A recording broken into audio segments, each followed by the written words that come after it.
Greetings, Cagesiders. Sean Reuter here at S1Root on Twitter. We have a special treat for you. SummerSlam is a big show, so Cageside is doing it up big. We are presenting a preview edition of our video cast with, are you ready for this? Not just me, but also the Lady J Says. At the Lady J Says on Twitter. I guess we can just call her the Lady J. We don't have to say Says. That's not part of her formal title. So, what's up, Jay? Oh, not much. Just, thinking about all the things that we're going to have to suffer through on Sunday. I mean, watch on Right. Come on, let's try to think positive. We don't want to be the internet stereotype of just cranky smarks on here. So this is actually a little behind the scenes. Jay and I have emailed and tweeted back and forth, but this is the first time we've actually spoken to each other. So we're really bringing you guys into the Cageside family here. This is a meeting of two of the powerhouses behind the greatest pro wrestling community on the interwebs. So we are here to talk about SummerSlam. And melt people's faces. What's that? And melt people's faces. Well, I do that on the regular, but Yes. now that there's the combined, the tag team power, the mega powers you guys are getting right here. Look out. So we're going to talk about SummerSlam, and it's a loaded card. It is so loaded, in fact, that we don't have a tag team championship match. We don't have a United States championship match, and I guess we don't have a pre-show match, although I have not dug deep into the SmackDown spoilers. Maybe they're going to throw something on there. But it's only a half-an-hour show, so I assume they're just going to do the talking heads at the table. They haven't announced who those are going to be, but they do have a loaded roster of legends out for the SummerSlam Access events. Sting is there to talk about the video game. I don't think we're going to get him on the show at all, but I suppose it might be possible that, that would be pretty big news if he even sat on the panel.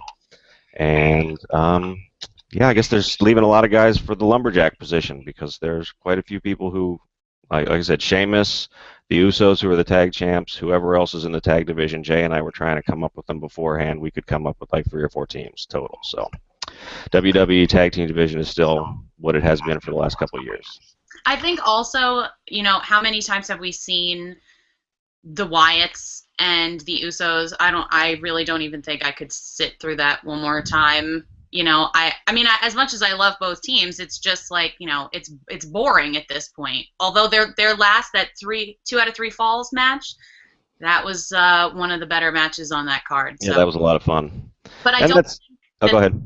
I don't think they've developed a storyline enough for the tag team titles to really make it worthwhile to put that on the card anyway. So. Yeah, I mean, I don't even know. I can't really tell you much about the Usos characters. Every once in a while they get mad and talk like 70s blaxploitation flick guys, but other than that, there's not much that I can connect to there. So I have a lot of hope that the Cosmic Key is the tag team titles, and that's where the Goldust Stardust storyline is headed. But I'm also not going to rule out Ryback because you only ever see them together. True. Even when only one of them is wrestling, the other one is always at ringside. So they're a tight team now. So you never. Which is nice. They don't, it's not after so many years of the thrown together teams that it's nice that they actually stick together. Yeah. So we'll see. I mean, I guess that's for Night of Champions or for main event. I mean, that's where there was a 3-way title match on main event. If anybody watches that, I know I tried to, but don't always catch it. So. That's what they think of the tag team division right now. And also, Sean and I were just talking about the fact that, for whatever reason, I completely missed the fact that Sheamus and Randy Orton had a match on Raw. I'm sure I saw it because I watched the whole episode, but I just couldn't. I was like, when was the last time we saw Sheamus? And Sean was like, Monday. And I was like, oh, really? Yikes. So, yeah, that's Randy Orton for you. Wrestling Ambien. Just dead asleep. That's it. Just takes you right out. But Raw will do that to you sometimes too, so it's quite a combination. All right, so shall we dive into the card, Jay? Absolutely. I'm ready. All right, so we decided that we're gonna go off of sort of how WWE.com ranks them. So if you want to play along at home, go to their SummerSlam page. But if not, they started with the Intercontinental Championship match. The Miz, who won it at Battleground in controversial fashion, hiding outside of the ring during the Battle Royal and coming in to dump our hero Dolph Ziggler out of the ring and rob him of his secondary title. And they have been feuding since, and now they're gonna get it on at SummerSlam. I have to say, I actually really like, in retrospect, the way that The Miz won the title because it makes his character that much more sniveling and conniving, and it makes him a really great heel. And I think he's almost only worthwhile as a heel. There are just some guys who really can't cut it on one side or the other, and I think The Miz just doesn't have the right fan base to be a babyface. But I really like him and Dolph together, although the first match they had after Battleground was a train wreck. Because for whatever reason, Miz was calling the match like he was mic'd. It was so loud that it was like, well, now everybody knows what's coming. And so hopefully they've worked on that a little bit since then. But I would hope that a lot of teams have been in the lab figuring out how to pull these matches off without calling spots audibly and everything else. So we'll keep our fingers crossed. I'm a big heel Miz fan. I mean, I pretty much agree with you. I think his value, other than as a heel mid-carder, is as a public relations man, and he can do both of those at the same time. But I've been really digging. I liked that finish to the Battleground match when it happened. Actually, I think I was in the minority, and he just, I don't know, he cracks me up. He's appealing as a heel. So yeah, I'm on board with that. I think that works. I have never been the biggest Dolph Ziggler fan. I know that sometimes makes people want to take my internet wrestling community membership card, but I like this feud. I like him having some direction. He's still sort of generic WWE babyface that I don't have much connection to, but I know a lot of folks do, like I said. So I think this should be, hopefully they can put on a decent match, and I think it's been a fun feud. It's actually been a story in the mid-card, so that's always a good thin. Yeah, if The Miz retains his title, I actually wouldn't mind if the storyline kept going, beyond that. So. I think the character that they've built for Dolph now is that he's the guy that a lot of fans love who doesn't get to win, and that works for him. I mean, he gets huge pops getting screwed out of things. So it fits both of these guys to continue it that way. So I guess we didn't even talk about if we're going to make our picks on here. I don't know, but I would be okay if I was fantasy booking it. I would keep the title on The Miz. I would too, because I think the longer that you can, it's sort of like that delayed gratification thing. The longer that you can pull out this storyline where you're waiting for, Dolph Ziggler to really get his moment. He's not even, I wouldn't even really say that he's the underdog in quite the same way that Daniel Bryan was the underdog going into WrestleMania, but, it's almost like that he's going to get there eventually because he is very talented. You're just waiting for the right alignment of things to right there. So yep, the money's in the chase, as they used to say. So yes, and I think he less underdog and more like held down guy, I guess, is his persona. So yep. All right, so that's that one. Next up, surprisingly a little bit to me, the next one that they have listed in their card order on WWE.com is the Chris Jericho Bray Wyatt match, which I think a lot of people had really high hopes for this feud and it's not getting a lot of talk up, a lot of buzz about it right now. So why do you think that is, Jay? I'm extremely disappointed right now in the Bray Wyatt character because I feel like they don't know where to take it. So a lot of the things that he's saying to Chris Jericho are the same things that he was saying to John Cena, and that makes it boring because you've already heard it. And the Bray Wyatt character, when we first saw him just a little over a year ago, was so different than anybody else and so intriguing, and the way that he spoke was so powerful that now it's lost a lot of that power to it. And actually, I really enjoyed the promo that he cut when he dismissed Michael Cole on Monday Night Raw. The problem with it for me, though, was that when it came time for Jericho to speak, it was like it just really fell flat. And I had really high hopes that Jericho was going to be on Bray's level and help to sort of bring Bray Wyatt up because he's, Chris Jericho is so known for being so hot on the mic. And it's not. And I think the other problem too is that their performance in the ring is also a little lackluster. So Yeah, I've defended the in-ring performance a little bit, but I can't defend it a whole lot. I think my theory is that age is catching up with Jericho. But I think just listening to you talk now, I'm thinking, maybe his heart's not in this comeback as much as it has been in the last ones because I thought that was a really smart interview segment. I like the dismissal of Cole. It's, that's like we're talking about the best use of Miz. That's probably the best use of Cole is just have him dismissed. But I thought that was pretty well done. I like Jericho's shorter retort, but it wasn't anything exciting. I mean, you're right, it wasn't anything new.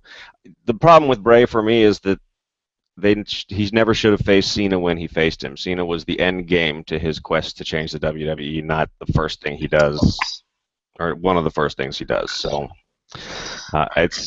they've got a challenge ahead of them to recover from that. I think that Bray Wyatt should have always been booked in the beginning, especially post Daniel Bryan, as in a pairing where he was going up against somebody who also wasn't necessarily a heel or a babyface. He's kind of that like in-betweener character, and you needed to give him somebody who isn't quite so polarized as John Cena is.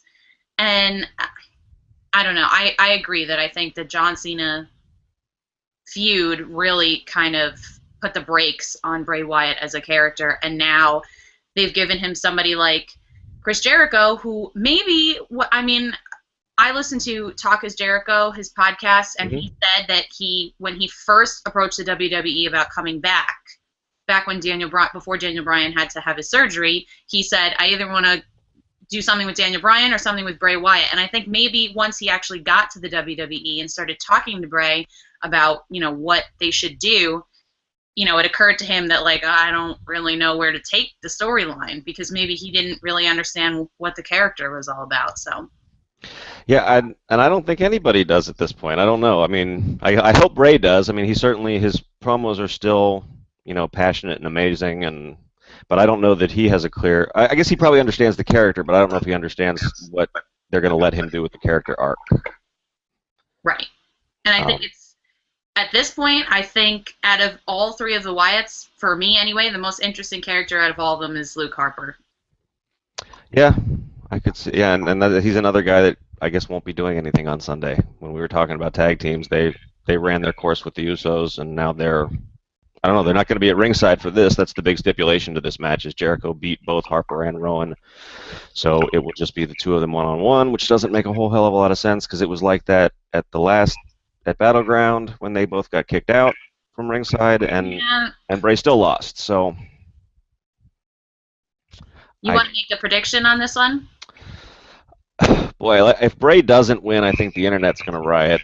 I think that's what they should do. I thought if I was booking this out, I would have had Bray win the first one, Jericho win this one, and then have Bray win the tiebreaker if they do have a third match at Night of Champions. But given that Jericho won the first one, I certainly hope Bray wins this one. I tend to agree with you, but I have a very strong feeling that he will not win. Oh. And if I was fantasy booking this, I would actually let Jericho win, and then I think the Bray Wyatt character needs something to set him off, because at this point, he's almost too controlled, and I would like to see something a little wilder from the character, because you need something to bring the audience back in. And at this point, as much as we love his promos, the talking just isn't cutting it anymore.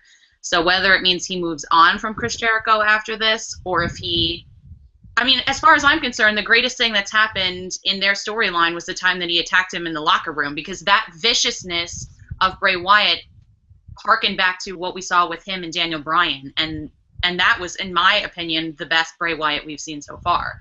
So I'd like to see something to really push him over the edge. So maybe a loss is what he needs to kind of go nuts. Interesting. I like that, actually. That would be, it would be different at least, and at this point they need to try something different to get our hooks back into the character. I would like, that'd be a nice like supervillain arc that now he's so frustrated that he's just going to tear shit up. Yeah. I'm down with that. You have the book in my company that I'll never wrote. Okay, what's next? Sorry, Cagesiders. Here we. Oh boy. Oh boy. Jack Swagger, Rusev. There will be flags. So let me ask you this. I've been wanting to ask you this. You're gonna So ask me about Lana, right? I am because I just realized writing the piece about the new Nation of Domination yesterday. I had a little line in there about the controversy about when Lana made reference to the Malaysian airline flight that was shot down over the Ukraine, and realized that we haven't seen her talk since then, really. So You notice? maybe that was a good thing if it forced them to rein in and send her back to promo school a little bit, or maybe they saw your piece on criticizing her arm movements and. I believe that that's really what it was. Of course, well, we know that's really what it was, but we'll spin it with the PR thing about Russia. So yeah, so that was interesting. I mean, I guess it means we've gotten a lot of Zeb Coulter, good old boy, beer drinking pickup truck, Daisy Dukes promos, which I don't know how you feel about, but they make me want to vomit. Yeah, I actually really used to enjoy Zeb Coulter when the Real Americans were still a tag team. Not because I necessarily agree with his political views, but just because he was a really great person to hate in Mm-hmm. the company. And the first time he ever smacked Jack Swagger just outside of the ring, like I think Jack Swagger got tossed in a match and he smacked him and then made him get back in the ring. That was brilliant. But ever since then, I think it makes a lot of sense in terms of their characters to have them in a feud together, but at the same time, it's getting really boring to watch because neither one of them there isn't going to ever be resolution to the Right. storyline. Someone's just going to win and somebody's going to lose, and that's going to be it. And eventually they're going to have to move on. And when they do, I have no idea what they're going to do with Rusev because their characters, these Russian characters, aren't necessarily going to translate to feuds with other people. So Yeah. Yeah. My partner on the Monday Night Raw podcast, Matt Roth, is pretty convinced that Swagger's winning here, which I think is I don't disagree with him. I think it's a horrible decision. They've booked themselves in a corner with Rusev as the monster, and if they lose to this guy that, you know, Jack Swagger is the person that they chose to put over Adam Rose when they debuted that character. And now, 3 months later, we're supposed to believe that he's going to stop this unstoppable Bulgarian, Russian genetically engineered powerhouse. And that's stupid. And yeah, and I guess I'm old enough to remember when Sergeant Slaughter and was fighting Nikolai Volkov and stuff like that. And as a kid, I got excited about it. But I don't think it was just because I was a kid. I think it was like a simpler time, and everybody knew that like Russia was the bad guys. It was just a real Cold War black and white thing. And we're not there with geopolitics right now. I don't think the fans really. I don't know. I just think this was a bad idea at the start. It's going to be bad at the end, and both characters are going to be worse off for it. But maybe they'll punch each other a lot, so we'll have that at least. and I honestly don't know who I would book to win the match. Because the really sad thing is I don't really think it matters. Yeah. At this point, it really doesn't. Who wins and who loses, it doesn't matter. I mean, I think it would make more sense to have Jack Swagger win at this point, but it's like when this is all over and done, what are you going to do with all four of these characters? Because Yeah. I mean, I feel like for Lana, you need Rusev to be in a feud with somebody else who has a manager. And how many people have managers besides Jack Swagger and Brock Lesnar? Which, I mean, she definitely should not ever get on the microphone with Paul Heyman because she will get chewed up and spit out. But That might be fun to see, though. watch her get destroyed by Paul. Yeah. I would just really like to watch Paul Heyman destroy everybody, but True. that's just me. So, but yeah, I don't. And once it's over, what do you do with Jack Swagger? You put him in a feud with Cesaro, which is what everybody wanted in the first place. But at this point, what have they done to Cesaro? It's another guy who's not booked on this card, amazingly. Yeah, that's a whole another sad discussion, I guess. Yeah, I don't know. Do you see a future? Yeah. We won't go into that right now. No, we'll save that for our sequel when we just talk about how much we want to see Paul Heyman destroy guys and cry about Cesaro. So do you see, I mean, as they say, do you see money in either of these guys down the road, or is this, I mean, it doesn't sound like it. I mean, could they turn either Swagger or Rusev into a character that would be a believable main eventer? I want to say yes. I really like Rusev. I like his style in the ring. I mean, he has a great look because he's tremendous. Um, but I don't even really know who you would put him in the ring with in the future. I mean, I remember there was a Royal Rumble. There have been so many lately. There's so many. There was a a Rumble match with a Battle Royale. I'm sorry, a Battle Yeah, Royale match I was with you. where it was him and Roman Reigns at the end. Yep. And people went nuts because they're both huge dudes, and they just again wanted to watch them punch each other. I mean, who doesn't want to see Rusev get Superman punched? It's just perfect. That's right. But at the same time, Roman Reigns is not strong enough on the mic either. I mean, that would be a lot of promo that you don't really want to watch at all. So, I mean, I don't. Yeah, I mean, I tend to agree with you. I think they should be able to get something out of Rusev. Like you said, I'd love to see him face Reigns. I'd love to see him face Brock Lesnar. I mean, he's not there right now, but geez, that would be fun. Yeah. Talk about a hoss fight. But you've got to tweak the character somehow, and I don't know. I don't know how they do that from where they've cornered themselves right now. So that's the main reason that I think Rusev should win is because I don't think nobody's going to pay money to see Jack Swagger versus Brock Lesnar. Not with everything. I mean, maybe if well, no, they're just not. So, I mean, people are going to pay money to see Brock Lesnar do anything, I guess, but it's not. That's not a compelling story that I think you can sell to people. Whereas I think Rusev is against just about anybody, but you have to be careful with how you handle him now, or he turns into Swagger. He turns into this guy that we've seen lose and be a joke, and then they try to make us convinced that he's a badass again just because they say so. You know who I would really like to see Rusev again, since we were just talking about him? Cesaro. Mm-hmm. That would Yeah. be really great. But again, I don't really know what you would do with the character because now you have two foreign characters in the ring together, and Cesaro doesn't have a mouthpiece. Not that he's not good on the microphone, because he's not bad, but I don't know how you would create a story out of that. So. Yeah.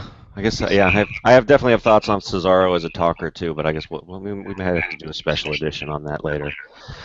So yeah, neither of us. I don't even understand the stipulation of this. I think somebody has to capture a flag or maybe wrap them up in it. I don't know. There's something with flags, and at the end of it, we will know that America or Russia is superior or something. As you can tell, I'm terribly excited. All right, so next up on the card is the Divas Championship match, which is not the top-billed Divas match, which is, first of all, there's two Divas matches on this card, women's matches. WWE calls them Divas matches, so I call them Divas matches. They trademarked it. I don't like it, but it is what it is. But there are two. Four women on the card. I'm all for that. That is what we call progress, ladies and germs. It's amazing. I think there's probably definitely, I haven't done the research, but there's probably SummerSlams where they didn't even put the Divas title on the card in the last couple of years. It wasn't unusual for pay-per-views to not have a women's match at all, or to have one of those unannounced like battle royals where they were being horrible for 5 seconds. This is a huge step in the right direction, especially considering that the biggest pay-per-view before this was WrestleMania, in which you had all of the divas in a battle royal in the worst possible spot on that card. Mm-hmm. I mean, they got swallowed by The Undertaker's loss. So, yeah. I mean, I have this really, really horrible feeling that they might move the Divas Championship match to the pre-show. I don't want that to happen at all. But if they had to pick one of these things on the card to move, that's probably what would end up getting moved, I think. Because I actually kind of have a problem with the storyline of AJ and Paige. I feel like it wasn't very well developed. It was like all of a sudden they're friends, and I don't understand why. And now all of a sudden Paige is, knocking AJ around and pushing her off the stage, and it was like, well, were they ever really friends to begin? You know, they never gave us any reason to believe anything that was going on. So, but I like to watch them in the ring. So, Yeah, I think we're on the same page there. Because I don't understand this feud at all. I'm trying not to jump to like the sexist conclusion again, but it seems to me like somebody's pitch for this backstage was, bees be crazy, and then just have them, because that seems to be the defining character trait of both of them. I'm having a hard time even finding a motivation beneath either. They're both unstable, and that's supposed to be compelling or something. if I could go back to the night that AJ returned, I would keep most of the storyline the same, except that when Paige called AJ crazy, which was supposed to be like the turning point of their relationship, instead of letting AJ throw a tantrum in the ring, which I know she's super famous for, but I would have AJ turn that around on Paige, because Paige is pretty much the crazy one in this scenario at this point, which is really saying something. And let AJ be the controlled one for once, and let Paige, then all the stuff that she was doing as AJ pushed her, pushed her buttons, so to say, and then Paige became more and more violent. That would have made the story, I guess, a little more believable. Hmm. It would be nice to see some develop. I mean, like I said, I think at this point they've both of the characters have sort of devolved instead of evolved throughout this feud, and I mean, I think hopefully they can do a better job in the ring than their last outing, which I didn't think was terrible, but I think they could do better. Paige can be a really good worker. AJ sells really well, and can get some decent offense in as the sort of the smaller, undersized person. So I think hopefully they can deliver more in the ring. And this is another feud too where I don't know where either of these people will go after this. I guess one of them will be the champ and the other one won't, but I don't. I mean, they haven't really. I guess maybe Bree will be a challenger for one of them, but I don't know who's the heel and who's the face. So I think they'll probably keep the championship on AJ. It doesn't really make any sense to like keep switching the title back and forth like that. So I would probably keep the title on AJ and then let them both move on to other things, I guess. I don't really know. I feel like this is again one of those situations where it's like I don't know what difference it makes. yeah, I would agree with that. I think they're obviously very high on AJ. We're getting to the point where she's probably going to be champ, except for her vacation to get married. She's probably going to have been champ for like a couple of years by the time it's all said and done.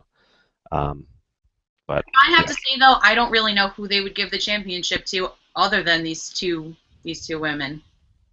I mean, like I said, unless they see something in Bree that I don't, in terms of her, marketability and her as a story. I mean, I don't want to jump ahead to that, but that's the only other person they're building up in the division right now. So, and they may debut somebody. Ric Flair's daughter Charlotte is the champion in NXT.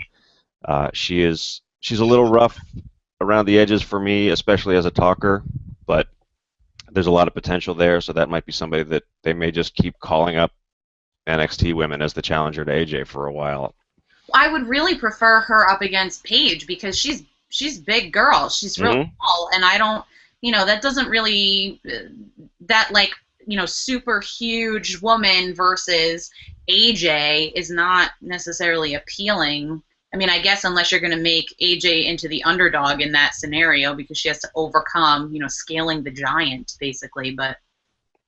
Well, that's I agree with you being disappointed that AJ's response to the crazy line from Paige was to go crazy again, is because I think long term there's a lot more stories you can tell with AJ as a face. I think a lot of fans want to cheer her, and they seem to be hesitant to ever really pull the trigger on letting her do that, because I think you can tell the story of, I mean, she becomes a female Daniel Bryan kind of, just from a storytelling perspective, where she can face off against some giants and slay some foes, but as the tweener, heelish person, that's not as interesting a story to me. And the really sad part, unlike what we just said with Swagger and Rusev, is that there's a title involved. The only title in the entire women's division. So, I mean, to say that it doesn't matter who the title is on, that's a shame because it really should matter who the title is on. So Yeah, I mean that's the story in this scripted competition is you should want that, but it doesn't seem to make a whole lot of difference. Okay, well it's good that they're on the card though, and hopefully I think it might be actually. I don't think they're going to put any match on the pre-show, like I said at the Open. But if they did give it this one, I mean that would be. It would be sort of disappointing, but it would also be sort of flattering that they think that they could actually, kick the show off, get the crowd warmed up, maybe encourage some people to buy the show based on that. That seems to be that would be a position of prominence in a way that they haven't been given before. So we'll see what they do with that. Next up is everybody's hero Seth Rollins. Just kidding.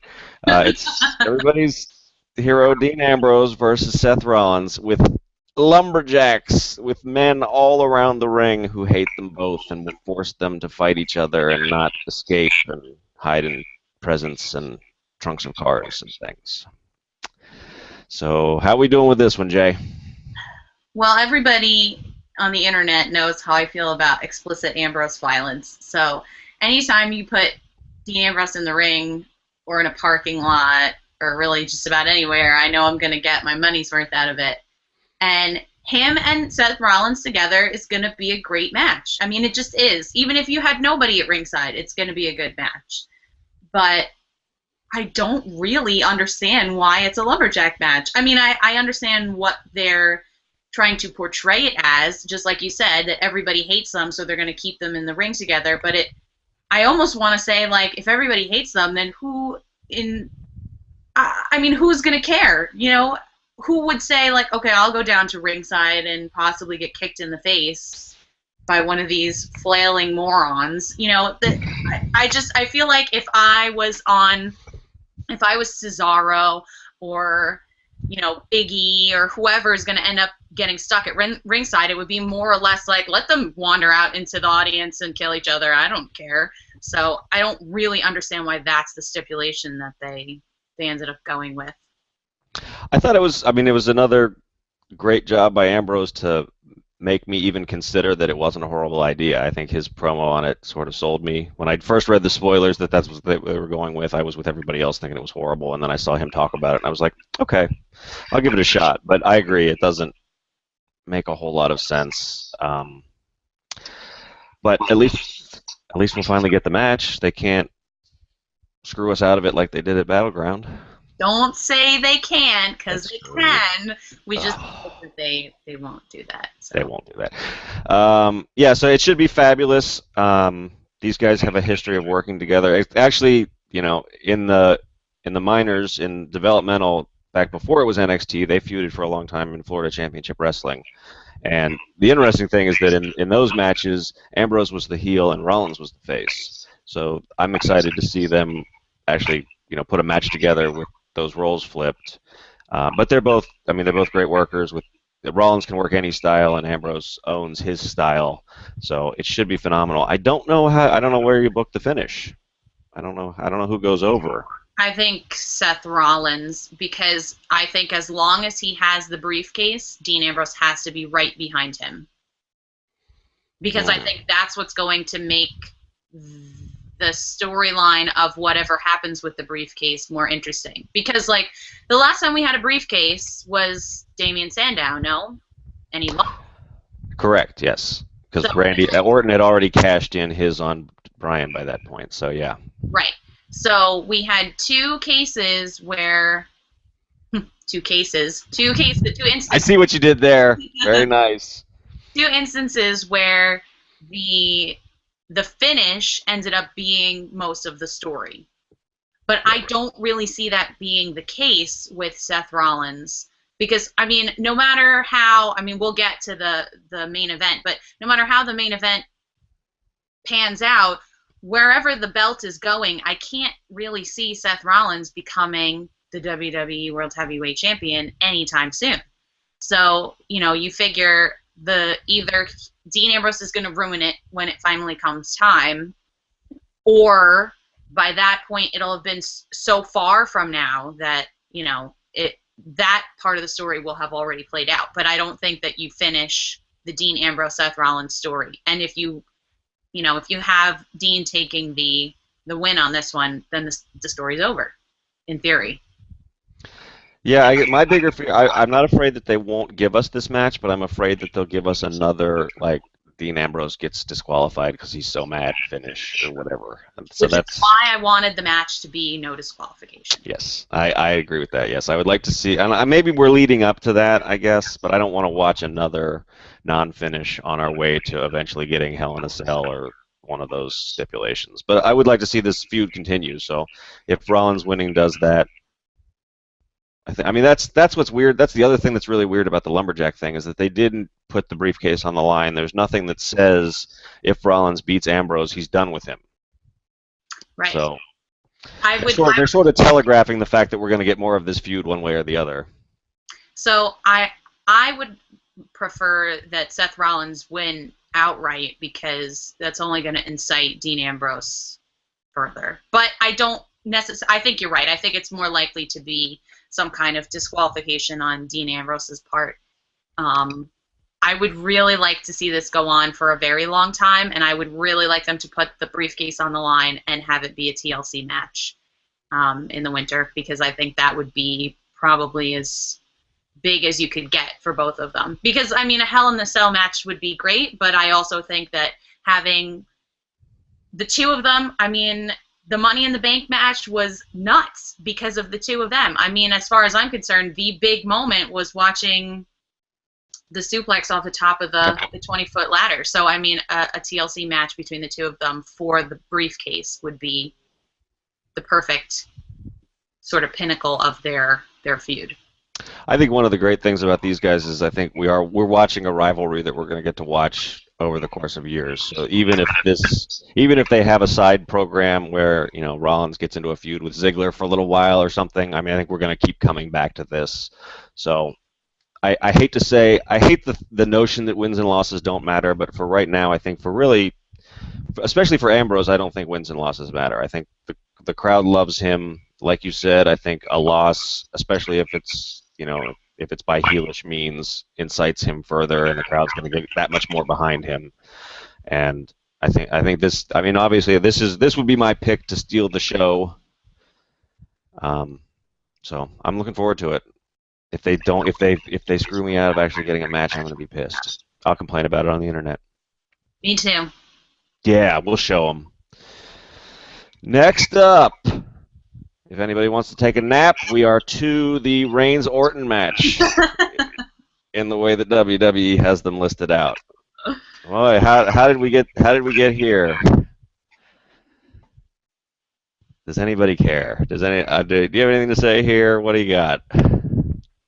When I first came back to wrestling, which was only about a little over a year ago, I was a fan just at the end of the Attitude Era, maybe like 2000 is when I started watching wrestling, and then I watched for about 4 years, and then other things in life get in the way, and you just realize you've stopped watching, and then I came back to it, and I remember we were watching the main event, and I was like, "Who's that guy with the beard? I've never seen him before," and I got very into the Shield very quickly because I mean that was the point. Mm-hmm. So. And I just kept thinking to myself, like, man, this Roman Reigns character is awesome. He's huge, and he had a really great moveset, and, I was really excited. And then once they broke up the Shields, man, that was, you can really see how well Dean Ambrose and Seth Rollins stand on their own. I mean, even if you split them up and let them feud with other people, they're going to do really well. Mm-hmm. I mean, Roman Reigns the fact that he's feuding with Randy Orton, I don't think is a good thing.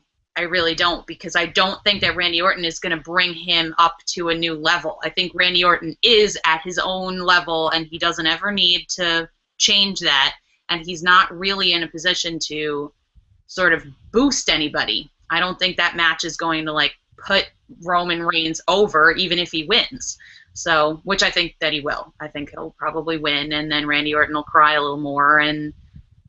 But I don't know where you go from there, because no matter what everybody on the internet says, you do not go from Randy Orton to Brock Lesnar. Right. That doesn't make any sense at all, especially at the position that Randy Orton is in right now.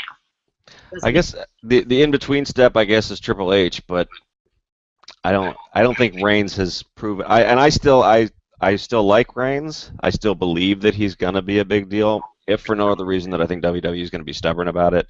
And I think he does get a better reaction from live audiences than he does from us at home. hmm Um, but yeah, they definitely they need to figure out how to channel his raw charisma, which is what drew you in initially, and most of us, to just thinking that guy's freaking cool. Just look at him, and it doesn't. When he's asked to carry the whole weight of that on his own, it's not translating yet. And hopefully they can pump the brakes and figure some things out and help him get better at a few things. But yeah, I agree. I understand the logic behind putting him with Orton in that you'll get a serviceable match out of it. I tend to be a bigger Randy Orton supporter than some folks, but I don't love him. I like him. But he's not the most dynamic performer. He's not somebody who's known for elevating young guys. So I don't know that he's going to do Reigns a lot of favors. I think he'll get through a workman-like 15-minute match with him and put him over at the end. And like I said, I guess that's a recurring theme for this card seems to be I don't know where they go with any of these people afterwards. Which is a shame because it's SummerSlam. Yeah, You want to see a storyline that there was, in my opinion, there was nothing that happened at WrestleMania that did not further a story. That there was somewhere to go with the story after whatever happened at WrestleMania. And with SummerSlam, it's just like you almost want to say, like, what are you people smoking that you think that any of these things are going to move forward on their own?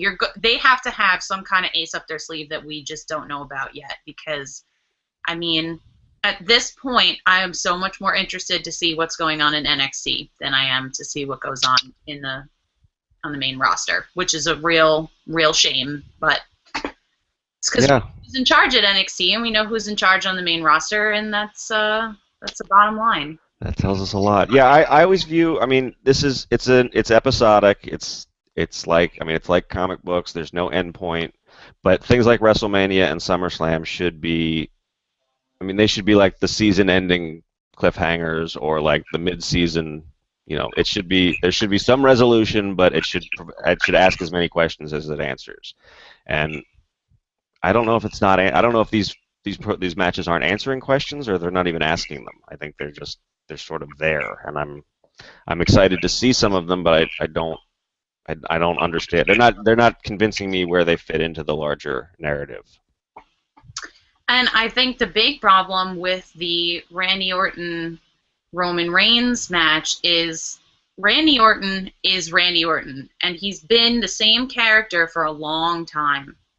And when you put somebody up against someone who's that well established, the person also needs to have a strong character. And unfortunately, at this point, I don't think Roman Reigns really does, aside from the fact that he has really long, luscious hair and he's sort of charismatic and physically appealing. But other than that, he doesn't really, it's like everybody else broke off from the Shield and developed these very specific characters. And he just, I wanted him to be almost the more calculating out of the three of them. Seth Rollins is the lapdog to Triple H, and Dean Ambrose is this wild, unpredictable kind of guy, and you need somebody who is more almost like militaristic in Mm-hmm. terms of like calculating what his next move is going to be, because he got himself into that Battle Royale match, right? Yeah. Yep. At the end of Vicky Guerrero there, and I wanted to see more of things like that where he weaseled his way into situations. So Yeah, I think that would be an interesting character to me. He's sort of he's the smooth guy who doesn't have to talk a lot, but always has a lot going on, like behind his eyes kind of thing. He's got his next, like you said, his next moves plotted out. I think that could be interesting. And you're right, they started that when he got his way into I guess it was the ladder match for the championship. Was how he with the Money in the Bank match. Yeah. But yeah, then since then it's just been we assume he's getting a push because they show us that he's getting a push or something. I don't know. It's very And he became the in-betweener because he has the support of the fans, but he was doing this weird thing with John Cena that I didn't really understand at all. Right. Was like, okay, well, he's a face, and now he's a face, and so we're going to have to put them together and do all these things, and it's just like, oh boy. Because, I mean, you can't have two faces in a title match against each other. That doesn't make any sense at all. Who do you root for? Well, I mean, you don't root for John Cena if you're like maybe over the age of 15, but I mean, I guess like that's what they assumed was going to happen, that like the internet wrestling community was going to root for Roman Reigns and everybody else would root for John Cena, but it was just awful. Yeah, I think they overestimated how much people wanted to see that, and they need to get over this idea that, I guess, and they never will, but that facing off with John Cena like elevates people, because it doesn't. I mean, like we were talking about with Bray, I think they don't let the younger guys get the best of him, and then they come out of their interactions with him as less than they went into him with. So, who's going to win this? Do we care? Roman Reigns. Roman Reigns, I guess, yeah. All right. And now we come to the unbelievably. Are you still there? Sorry, I think I lost you for a minute. Oh, am I here? I can hear you, but I can't really see you. But as long as you're still talking. Okay. All right. This happened on Monday night. I guess it might be my computer. So we're at Brie and Stephanie. The uh-oh. That's some... Jay has already bowed her head. So what happened on Monday, we were going great guns. Brie wasn't necessarily holding her weight on the microphone, but they had turned this into the most exciting Divas women's feud in a long time, and then on Monday night they yanked a page out of the TNA playbook and they produced Daniel Bryan's mistress. And then some more stuff happened. So, Jay? I'm trying to process all of my thoughts so that I don't just start screaming incoherently. I don't really know what they were thinking. I don't really know what anybody in that entire storyline was thinking. I don't know who came up with the idea and said, that's a great idea. I don't know who okayed that idea and said, yes, let's do it. And I don't understand, as a woman, how Stephanie McMahon, one of probably the most powerful woman in professional wrestling, and Brie Bella said, okay, we'll do it. I really just, I don't understand. I don't know why Daniel Bryan didn't say to his wife, like, this is stupid. Why? You don't need this. The entire storyline is completely irrelevant and was unnecessary. They could have just gotten in the ring and screamed at each other a bunch, and it would have been fine. I still would have tuned in to watch this match at SummerSlam, and now I almost don't want to watch the match because I'm so disgusted by what they've ended up doing. It's just completely ridiculous, and it devalues the characters by saying that the thing that they're really mad about now is a guy. And that's just, it's totally and completely ridiculous. This is 2014. You can have a storyline where two women have a feud that has nothing to do with a man. And they were so close to doing that, too. I thought they redeemed it. I did like, not redeemed is the wrong word. I thought that they salvaged something out of it with the arrest angle. I didn't see that coming, and it makes sense that Stephanie would want to make Brie experience that humiliation. That the mechanism to do that was that painful scene in the ring, and with all the baggage that you just mentioned, that devalues a lot of the rest of the feud by all of a sudden, instead of just having this be an homage to Daniel Bryan's fight against the Authority, and now become about his, the fact that Brie's worried he might be cheating on her or something. And the really sad thing is that there are 10,000 ways that you could have had Brie Bella arrested. Yep. You know what I mean? And none of them would have ever had to have involved Daniel Bryan. I mean, I know that Steph has brought him up at the contract signing. She was saying you abandoned your husband in his time of need. Like, that's fine because it's not really about Daniel. It's about Brie Bella's character, and Hmm. I don't have any problem with that. But to actually make the storyline about an unfaithful husband, and on top of that, to do it in such a way that you're basically like, Brie Bella wasn't saying, "Oh my God, I can't believe my husband cheated on me." She slapped the other woman, which is just, the most stereotypical crazy girl response to such a thing that it just makes me absolutely nuts that they could not find. I agree. I think that the arrest of Brie Bella was a great sort of like cap on the end of the storyline going into the actual match. But there were so many other ways that you could have done that, and you wouldn't have had to involve this other girl at all. So Yeah, and I mean, this is another place. I think we agree. I think you wrote a piece on it, and I cut one of my solo video casts about it where one of the downfall, a problem with this feud is that Brie has struggled to carry her end of the bargain verbally. And I think this is another case where if Brie would have been able to cut a little promo before she slapped her, whatever her name was, Melissa, or I don't know. I'm not even gonna. I feel sorry for the woman who got cast to play her. Apparently, she's an independent wrestler, and this probably isn't what her dream of getting on WWE television was. Um, if Brie could have cut a little promo saying, you know, my husband wouldn't have done that. I'm confident in our relationship. This isn't what this is about. Why are you lying for Stephanie? And then slapped her. Maybe then Stephanie is a real heelish character who tried to take this to the lowest level, and Brie didn't fall for it, but let her emotions get the best of her. And I don't know. I'm trying to salvage something, but yeah, I mean, I understand what you're saying, but I just think it was completely unnecessary. yeah, Entirely unnecessary. So I don't. yeah, I agree.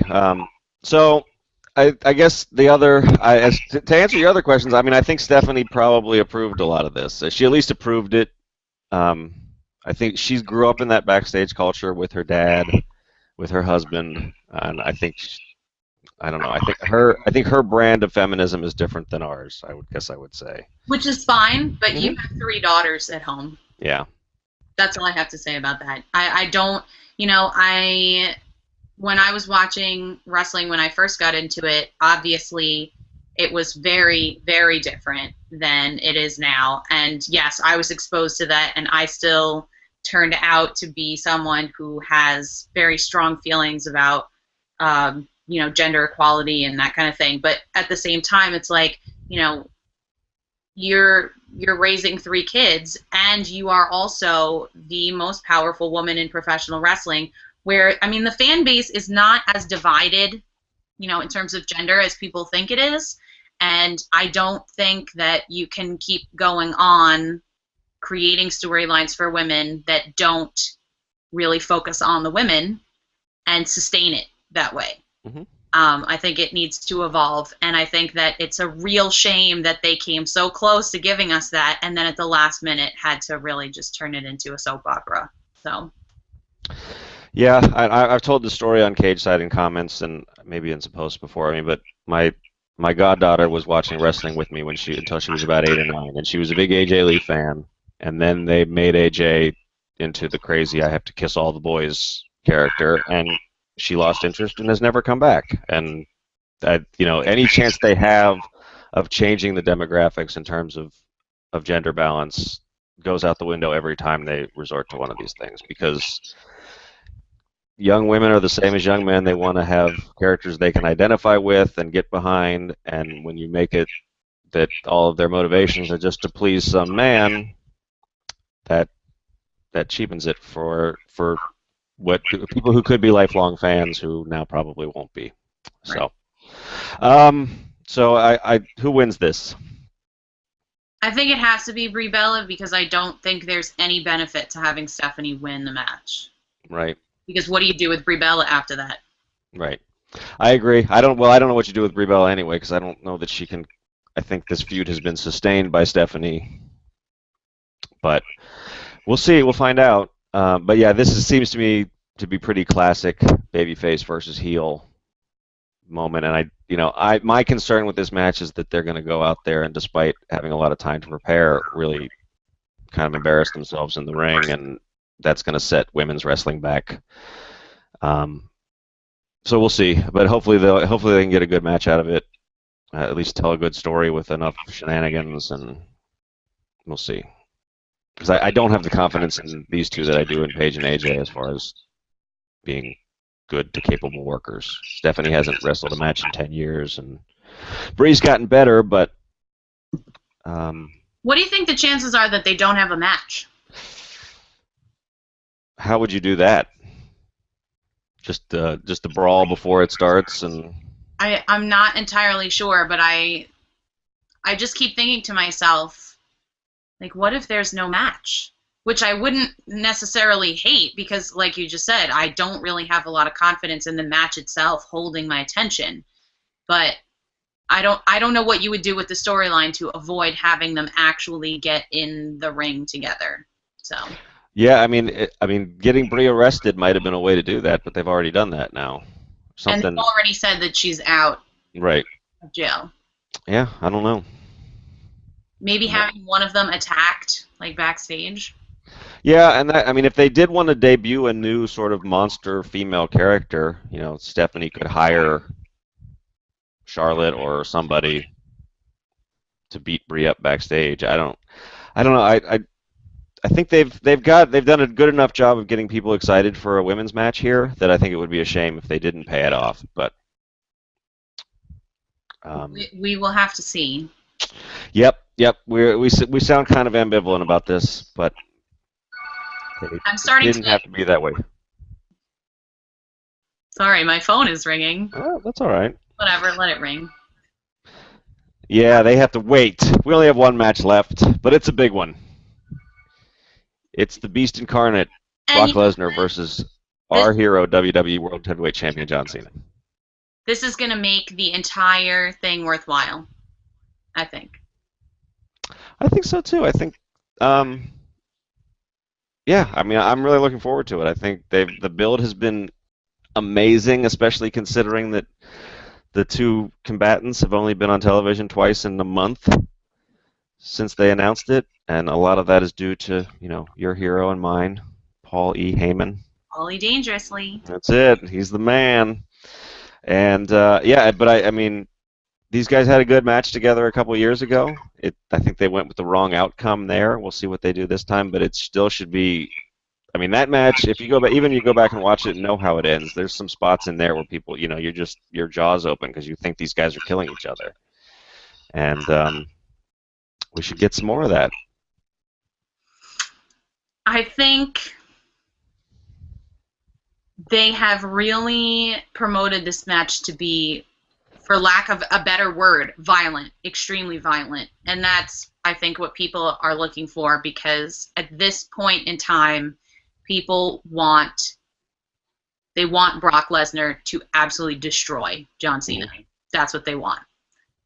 So I think in terms of just the match itself, it's absolutely going to make all those other super ambivalent matches, worth sitting through just to get to that point.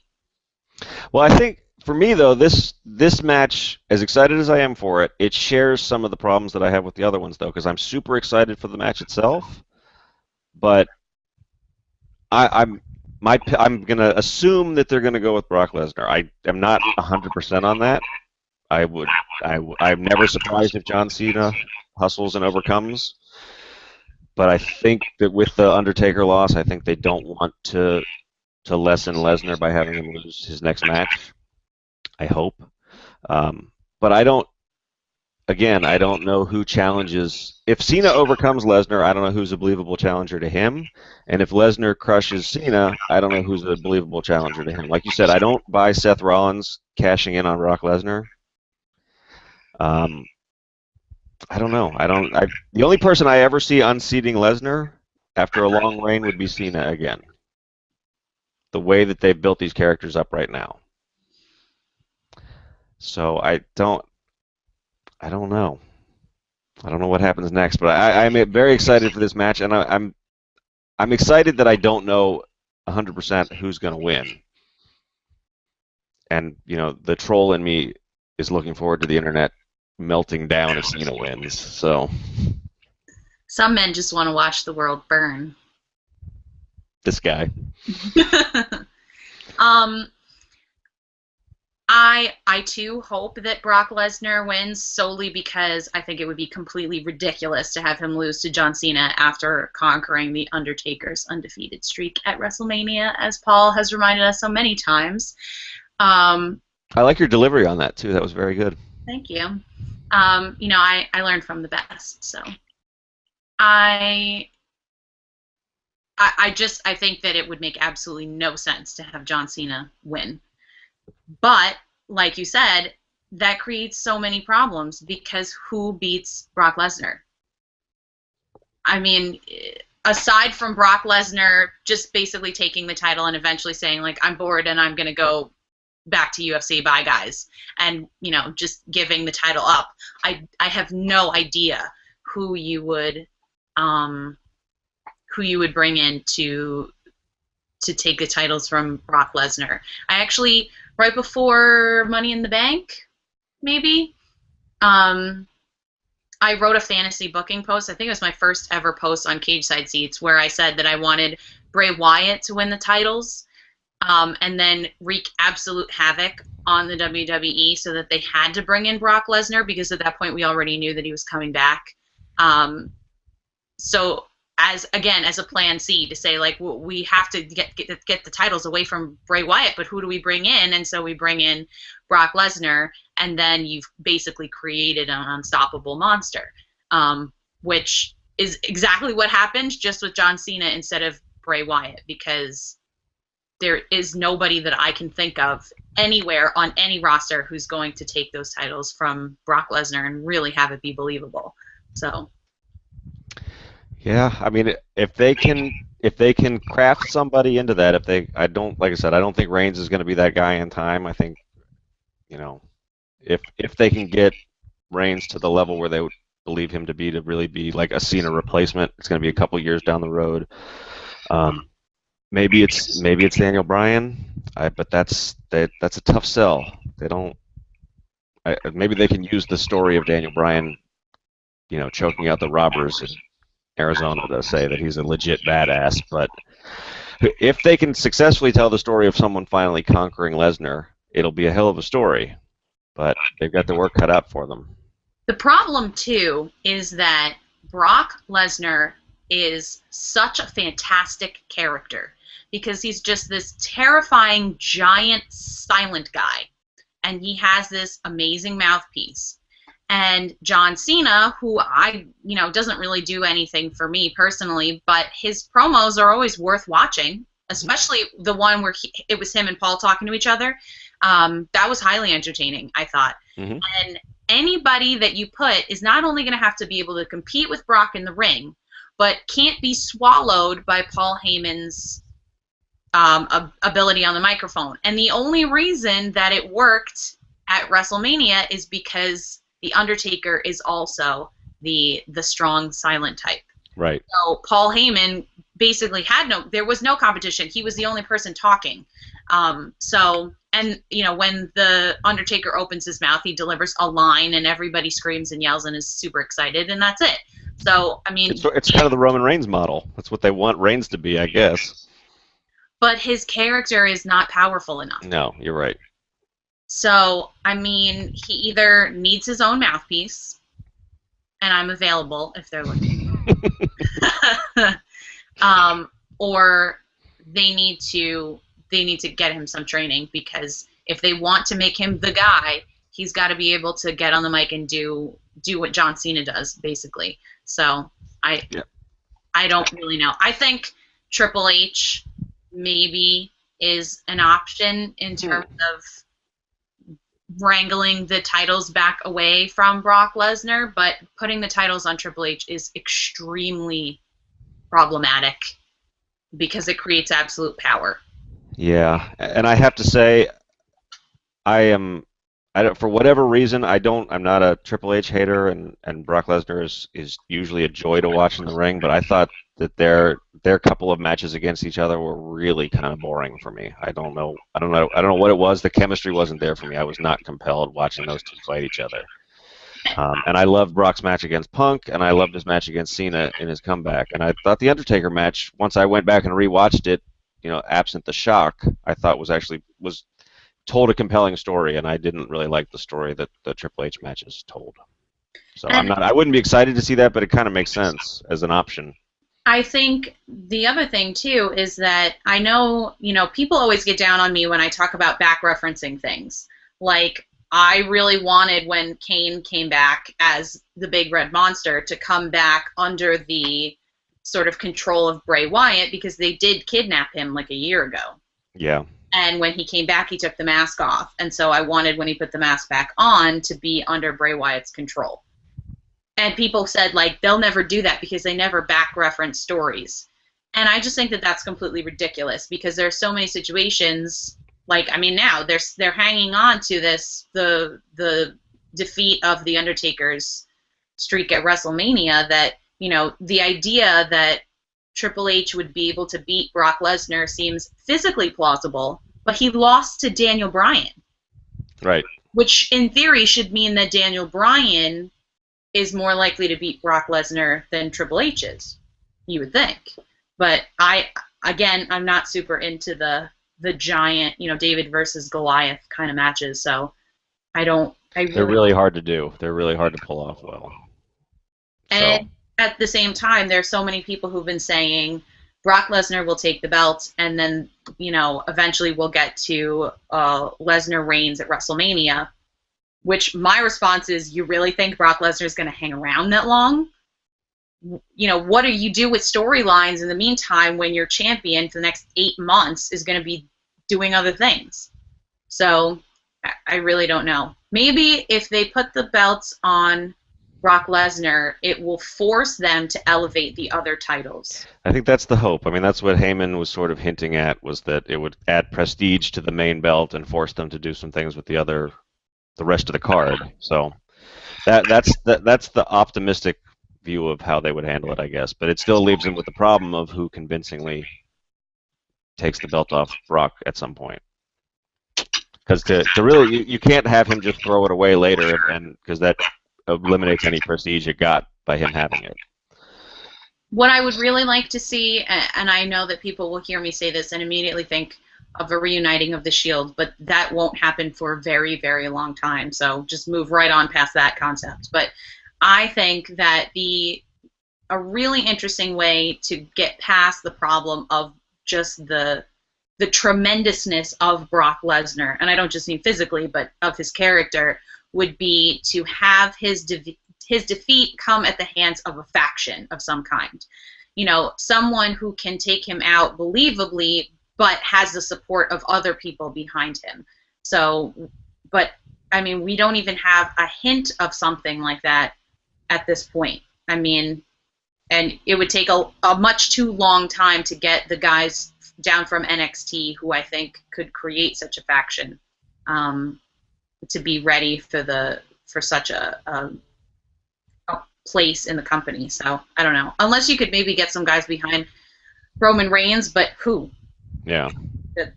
So I don't know. I think that SummerSlam is going to be a must-see show, if only because I have no idea what Monday Night Raw is going to be like in, 4 or 5 days from now, because I don't know where any of these storylines are going. So we'll have to wait and see, I guess. So I guess, yeah, I would agree. I mean, I'm definitely I'm hyped up for this show. The good and the bad is that I don't know where they're going with it. So I hope they have a plan. I mean, the pessimist in me thinks I don't know where they're going with it, and we're just going to get more of the same afterwards. So, but I'll try to go with the optimist in me and say that's, I'm excited. It's suspenseful that I don't know where they're going, and we'll see what happens on Monday. But I'm a mark, so I'll be there either way. I mean, we've recently seen kind of a surgence of new talent being added to the NXT roster, and I know that makes a lot of people really happy.